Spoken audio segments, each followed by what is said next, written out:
အသက်10နှစ်ငယ်ပြီး LDRS အဖြစ်လက်တွဲနေတဲ့ main ကလေးချစ်သူရှိနေကြောင်းပွင့်လင်းစွာဖွင့်ရလာတဲ့တရုတ်ဆောင်စုထက်ကလေး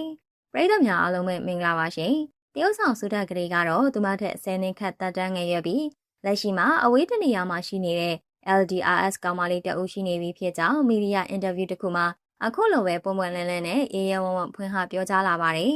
ချစ်သူတက်တန်းကတော့တိတ်မကြသေးပဲတအုပ်နဲ့တအုပ်ဖုံးနဲ့သာမြင်တွေ့ပြီးအားပေးနေရတာဖြစ်ပေမဲ့အသက်အများကြီးกว่าတာထက်ပိုပြီးတော့ဂီးဆိုင်ပေးတတ်တယ်လို့အပြန်အလှန်လေးစားမှုနဲ့နားလည်မှုတွေအပြေအဝပေးထားကြတယ်လို့ဆိုပါတယ်ထူးခြားချက်အနေနဲ့သူမရဲ့ချစ်သူဟာယောက်ျားလေးတအုပ်မဟုတ်ပဲမိန်းကလေးတအုပ်ဖြစ်ပြီးစတင်တည်ကျွမ်းကစားအချိန်တုန်းကစုထက်ကလေးကိုအမှုပညာအလုံးလောက်ကိုင်းနေတဲ့တရုတ်ဆောင်တအုပ်မှန်းအောင်မသိရှိခဲ့ဘူးလို့ရှင်းပြခဲ့ပါတယ်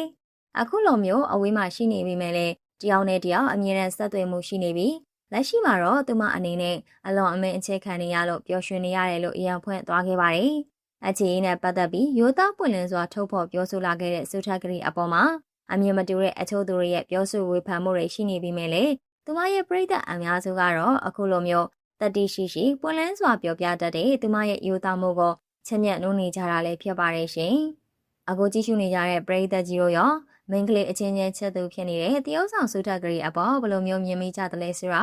ကောင်းမွန်အမြင်လေးတွေကိုပြောပြပေးခဲ့ကြပါအောင်ရှင်။